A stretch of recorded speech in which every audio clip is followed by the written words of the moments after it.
Peace. This is Phin, and I'm sitting down with the Juke Joint to discuss this year's first annual Big Phin Weekend Festival 2021.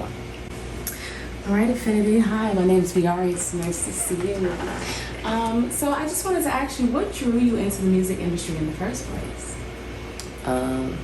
I fell in love with music as a child. I can honestly say my parents, my grandparent, my grandmother, like everybody has great music taste in my family, and they all play music, and I gravitate towards it because of the rhythm, the beat, the flow, just the energy of it, just being able to express yourself in a way that doesn't require like a conversation. And how important would you say this festival was to you? Oh, this festival it was like, I mean, I can't say it was everything, but it was a big deal. It was a pretty big deal to me and the team. Mm-hmm. I felt like it was essential to do it because we needed to feel the love in person. It's been a lot of like digital exchanges of like how you feel and, you know, what you see and things like that. I just felt like people should be able to see it in real time, feel it in real time, feel what Big Phin actually feels like, and just what we feel like what the family is, because we do this all the time and everybody wouldn't understand it, but I think this was the best way to translate that sometimes you just gotta like take a break and smell the flowers. It's so adorable. Okay, so what was the creative process behind it? Like, how do you prioritize and plan your work? Yeah. I have a team. I gotta thank my team. I sat down with my sister Keelan and Alex from a Vibrant Being, and the whole team. Like, we all sat down. Legs Need Cookie, everybody. We all sat down. We talked. We had a conversation. Hey, how do you feel about this festival? Do you think this is something we should do? Okay, if you do, then this is what you should do. This is what you have to do. And then we started delegating roles and tasks and positions for everybody to play. So it went from an idea to like an action. Like, it was, we had to put massive action behind it in order to get what we wanted out of it. It wasn't gonna just happen if we just thought about it. So we came up with this idea back in December, late December, and naturally I knew it was possible, but then I was like, oh, I probably won't be able to do that till next year. And well, next year was like the next month, so it wasn't like it wasn't possible. And it didn't come back up until June. The festival came up in June. It was like, well, now you got the album done, and the album's almost done, so what you gonna do? I'm like, oh man, I was just gonna drop it, you know, just kind of like just put it out there. And they're like, no, you gotta do something so people can know it's happening. So I'm like, well, we could do a listening session or something like that. But instead we was like, let's do a festival and let's just play the music and just see how it is. Like, we used the festival as a focus group, see how the people gravitate toward it. So, okay, so it obviously took a village to make all of this happen. Shit. And what it sounds like, how much time did it actually take to put this together? Because it sounds like to me a month, but I know, like, you know, the idea and drawing out the plan, like, how much time did it take overall? Well, I'll say we actually made the plan the day we came up with the idea. So the plan was pretty much done. We were so eager, like, man, we had everybody pull up on that day, and we literally, like, we mapped it out. We all sat down there like, okay, well, it should be done like this, and then certain things be this, and we should do this, and packages are like this, and merch should be like that. We actually came up with the whole thing that night. We brainstormed it that night. So I say it took us about 12 hours. It really didn't even take that long. That's just me. Yeah, we got right to it. So we was able to pick it up in June like that because of how thought out it was in the beginning. We actually believed in it in the beginning. It sounds like you have an amazing team. When it came to picking the location, I know you had the Box Spot and Crosswinds. How important were these locations to you? They were very important. I think each spot had a different energy that it brought to the table. Each spot had its own like it factor. You know, I can honestly say now the Box Spot was, so boom, I take this idea to Jada, to Indie Media, and instantly her and her team like, we got to do the box spot. And I'm like, dang, I love the box spot. They already know. Like, that box spot is like the closest I'm gonna get to an outdoor field next to the pavilion. You know what I'm saying? Depending on where you are in your career, but the Nautica Pavilion, that's next. You heard it first here. But anyways, so they like the box spot, and I'm like, I ain't gonna lie, that stage is crazy. I want parts. So we reached out to the team over at the box spot at Burnville Car, and they gave us the green light. Okay. And your set list was amazing. I loved all of the performers that I saw. Why did you pick these particular artists though? Okay, real quick, I messed up. And I didn't really mess up. I just forgot to transition into the second venue. But Crosslands is cool because that was my fault. So Crosslands, it came up because I went to my sis. My sis had a party. S'more Life, S'more Love. I think that's what it was called. 2 times through a party. It was crazy. It was s'mores, all of the sweet stuff that people love. It was such a vibe, outdoor and indoor lights, and then the what you do when the fire. You had the what they call that fire when they burn it. When they burn stuff, the bonfire. So they had a bonfire outside. Excuse me, I don't go out much. But they had a bonfire. She had a bonfire. It was crazy, and that whole field, it felt like home. And it's from where I grew up at, like not too far from where I grew up at. And I felt like it was important to do something that was close to home, which also led to me choosing an artist that was on the set list.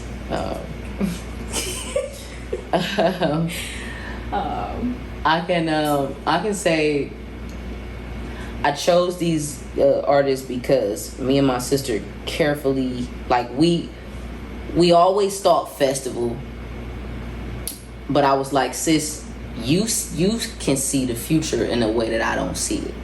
So point me in the direction of where I should be looking for talent.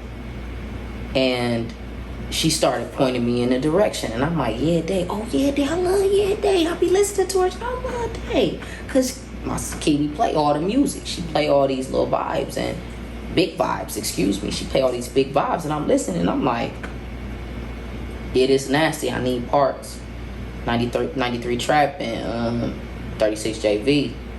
I'm listening to, Rules had took me back, but then I was listening to Fake Love, and then it was just all these other records that I'm listening to, and I'm like, they got a story they gotta tell. And then I'm looking, I'm like, they haven't, not everybody, most of them getting active, but everybody still haven't had an opportunity to perform and get their energy off that they've been holding and bottling in since last year. So as I'm tapping into them, I'm like, preach. I've been, I'm getting wishes. It's like, sis, you gotta look, 140 preach telling us he talking, he over there talking, he's speaking to the people. I'm like, I'm tapping in, I'm listening to everybody. So I'm studying their music, getting ready for the show. And then I'm like, I'm going rock with name Jay. Me and D was talking about it, and I'm like, Jay been consistent. She been consistently growing and expanding her horizon in terms of her artistry, her performance, her rollouts. Like, everything has just been like super consistent, and her and Moon do a thing when they together. They just do a thing, and I feel like if it's any time I can get to see them, I want to see them. So I felt like it was imperative to move in that direction, and she said yes, so I got a yes. And that bring me to Zio. That's my sound engineer, but he always been working and doing music. So I'm like, let me tap in, come get on this stage. You know what I'm saying? Come on, get it off. Come get your flow off. Come get your sounds off, your new vibes off. We got to show the people what's been going on. And he did a lot of pieces on the album. And I felt like, if this is what I've been mixing with, let me share these vibes with you. So I did feature a lot of my artists on the set list. I felt like Blase. Before I get to my artist, Blase. I love their energy. You know, I love their energy. The flow is crazy, of course. The timing is really, it's really the timing with those guys. Their timing is crazy. I love the numbers, you know, and if it's system, you know, the way it is they run it, it's fluid.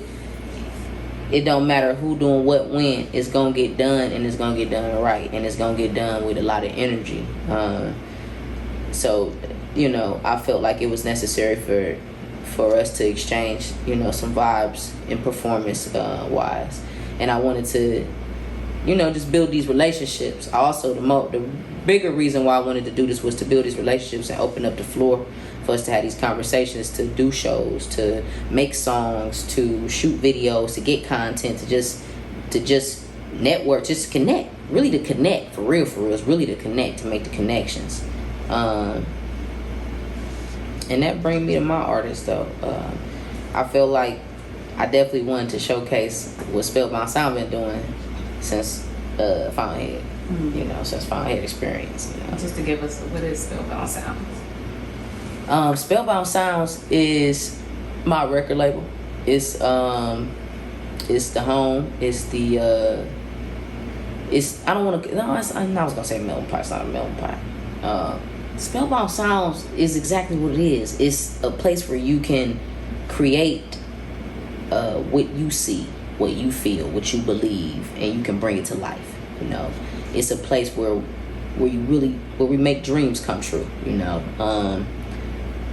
it started as a label, but it became a home. You know, it started as a place for me to distribute my music, but then it got deeper. You know, it was like Spellbound Sounds, like, hold on, man, you took your time, you just like rolled off the tongue, like, oh, Spellbound Sounds, oh yeah, because you know, when I be writing, I'm casting, you know, and as you're doing that, you creating roles while you casting, and you got to get people to play the part, you know, and as I'm casting, the people that are already playing the part get a bigger role, you know, and I felt like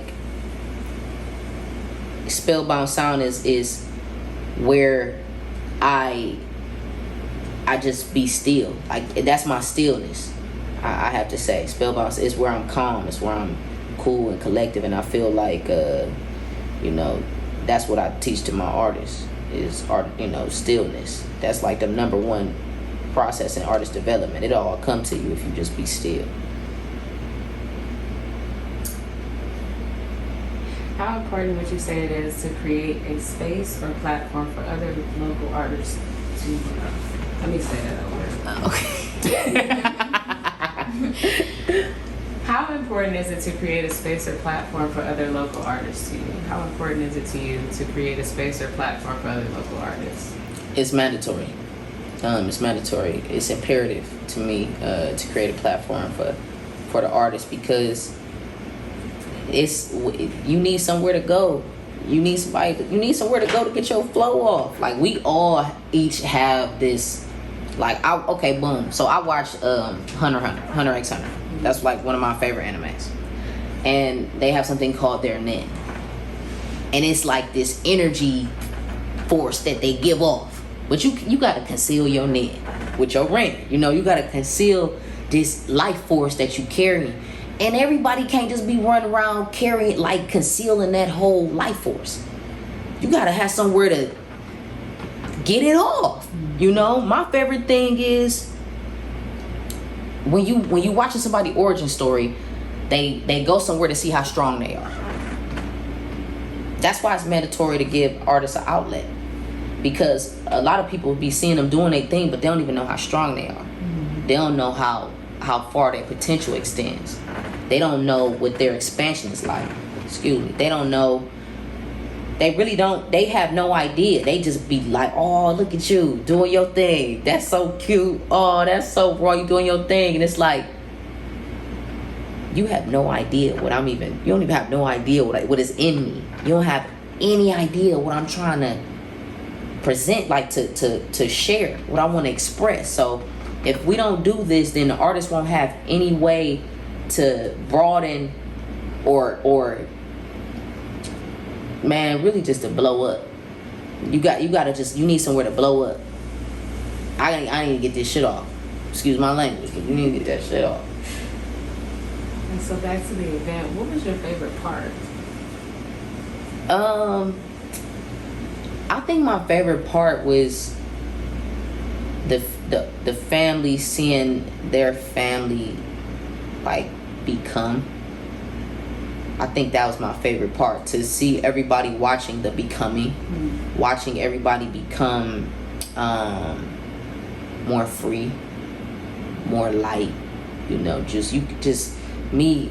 My favorite part was just seeing everybody just kind of like just have a weight lifted off their shoulders. Like, okay, all right, I could just sit back and just chill. It's just cotton candy, funnel cakes, ain't none of that extra stuff, huh? Okay, cool. That's my favorite part. Like, just really seeing everybody become who they really want to be. Seeing people become their higher self, or you know. What obstacles did you run into, and how did you overcome them? I mean, you run into obstacles like there was some obstacles. You know, I can just say like miscommunication, you know, is a minor obstacle. Just tiny bits of confusion. You know, I'm not gonna really bring any specifics to the table of like what could have went wrong, but it just be the tiny things that'll lead to a big, like, you know, kind of sort of debacle. But it really was just little miscommunication stuff. The one thing I would suggest is just to make sure the communication is tight, that there is nothing missing there.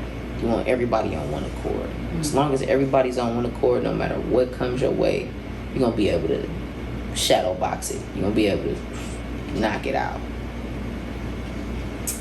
So I've seen you perform, and you are dynamic, okay? Like, you command everyone's attention. Do you at any time deal with performance anxiety?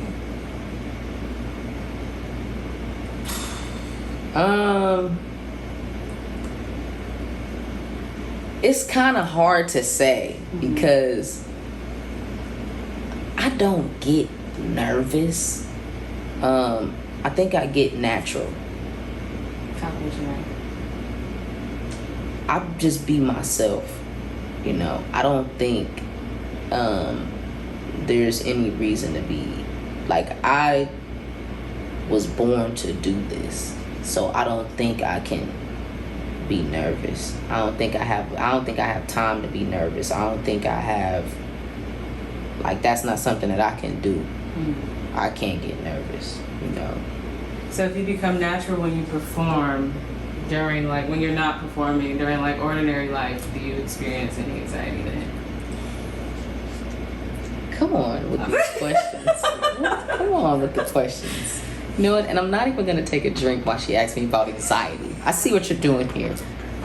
No, I'm teasing. But, yes, I do experience, like, but I think, yeah, okay, let me pause. When it comes to anxiety, I think it's because I'm thinking ahead. That's why I get anxiety. And when I'm performing, I don't think ahead. I'm in the moment. And I do my best to treat life like a performance. I really do my best to minimize my anxiety. I do my best to treat the world as my stage. It's always on. It's always a show. You know, it's always a performance. But you determine how dramatic that act will be, or, you know, how intense it's gonna be. So I do my best to, like, kind of remain cool and stay calm. Okay. Well, what advice would you have for someone who's following in your footsteps?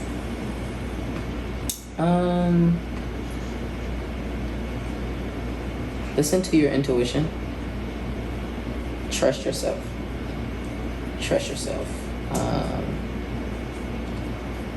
Believe in yourself.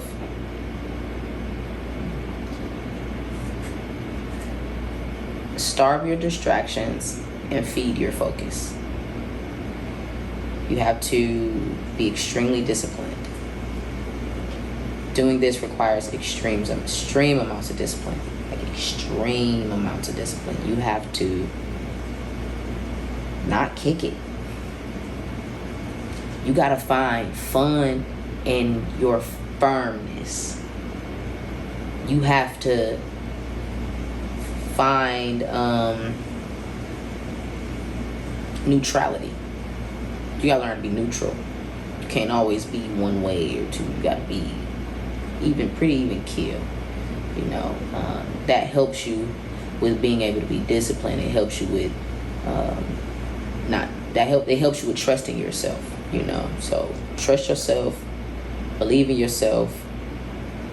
Don't listen to nobody telling you that you can't do it, because that's not what you need. If you hear that, get rid of it immediately. You know, and don't be mad when people tell you that it's not good. Learn how to take criticism. Don't be sensitive. Don't be sensitive. Like, it's okay to be sensitive about your art, but don't be sensitive when people are like telling you how you can be better. You want to be coachable, and you're gonna get told no. So don't get mad when somebody tell you no. You know, just know that KNOW. They tell you no, just know that what's next is gonna be crazy. Amazing advice. I like how that applies to even fields that are not even in your field. Like, thank you for that. Okay. So I'm excited to hear, what is your biggest accomplishment so far?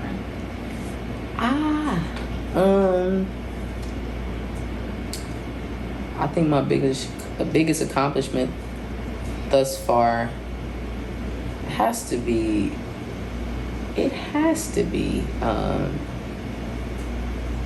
I mean, is it gonna be cheesy if I say the festival?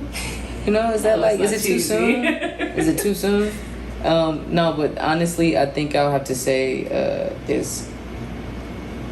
the first half of this year has been a success to me. I think it's been like what Fountainhead did leading up to the full-on birth of Spellbound Sound, like that thus far is like the biggest, like, I think it's home, like it's home for others, you know, that expansion and providing a place where others can be themselves. I think that's probably like the biggest deal to me. I think that's probably the biggest thing we've accomplished is having a stage, having a platform, you know, just being a place for not for comfort, but for uncomfort, you know, to teach you how to be when you're uncomfortable. I think that's probably the best thing that we've done is just teach adaptability. That's probably like my favorite thing. Like, yes, I've been on Sway, but I think the biggest thing I've done this far is to create a place for other people to call home. Well, cheers to that. And we reached the final question. What is next for Aphiniti? Ooh. I'm gonna keep it short and sweet. What's next is this album's about to drop. And I want to share this new music with you all. I want to share what Big Fan feels like. Big Fan found home, you know, and I found home in this album. I found home in my family, and I want to share with you all what we got coming up next, which means that you will be hearing more from Spellbound Sounds. You'll be hearing more from our artists. After I drop this first bomb, we're gonna have a couple more to come. So the rest of the year look like water, fire, air, Phin, water, fire, air. You feel me? It's gonna be crazy. So the rest of this year, it's looking pretty dynamic. It's gonna be something special. Champion Sounds got something special to bring to y'all. Lord Neat got something special for y'all. Cookie dropping, Katie dropping, Marino dropping. I mean, everybody dropping. I mean, Taylor G dropping. It's going.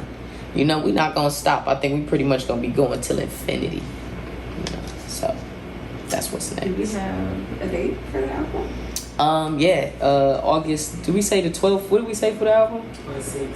August 6th? It's August 6th. Okay, we're saying August 6th. I might. No, we gonna do August 6th. We're gonna do August 6th. Yeah, August 6th. The single dropping 7/24. So be on the lookout for that. It'll be everywhere. Artery will be everywhere 7/24. Artery featuring Zaya. On the strings going crazy. Produced by Lord Needs. Everywhere. 7/24. Well, thank you so much, Aphiniti, for sitting down with the Juke Joint. It has been a pleasure, and we are excited to see what you have coming up next. Thank you. Thank you. Peace.